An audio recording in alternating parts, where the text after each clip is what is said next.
SLR Honda came together this past year after Ox Motorsports closed, and I continued on racing in Baja and doing some off-road works and Big Six stuff. And that's where my background comes from. Is I was part of JCR for a year, and then started Ox Motorsports, and now I have SLR, and we're kind of the West Coast side of off-road things for American Honda.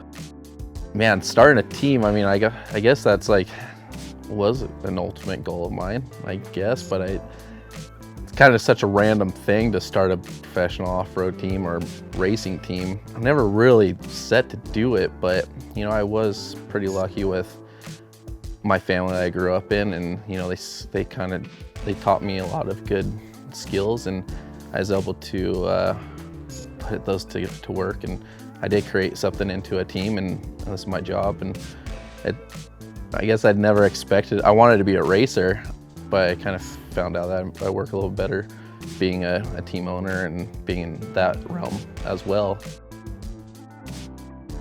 My dad really liked Baja racing, and Johnny Campbell, he was a big fan of Johnny, and I stopped racing motocross and got introduced to off-road racing doing WORCS, and got invited to go down to Baja, and I kind of fell in love with it that way and got kind of mesmerized by it, just trying to figure out that style of racing. It's completely different. It's an amazing style of racing, completely different than motocross. And once you kind of do it, you kind of get, well, some people get hooked, and some people are like, I'm never doing that again. And I really do enjoy it. Baja, you have to be very mentally strong.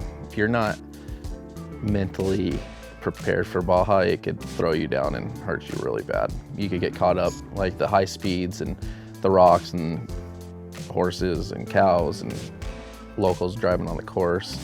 There's so many different dynamics to Baja other than just strictly racing. WORCS is more of a motocross, like closed course, just grit. You just pound it out, you go as fast as you can in this section. You don't have to really worry about all these other dynamics involved in it. Yeah, the Baja 1000 has a crazy amount of preparation to do. Sometimes we have almost 100 pit crews down at once throughout the whole peninsula. It goes to knowing where we need to put the pits. We have a certain distance that we can make on the bike, and some areas, if it's sandier, it's shorter. Some areas it's longer if it's hard packed, and there's a lot to it, where you could stretch a pit or you have to shorten it up.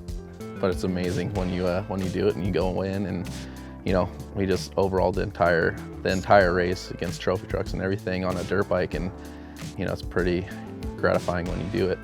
In 2018, there's been a huge learning curve. I took everything over myself, and it goes back to the same thing. The team is what makes everything work and roll.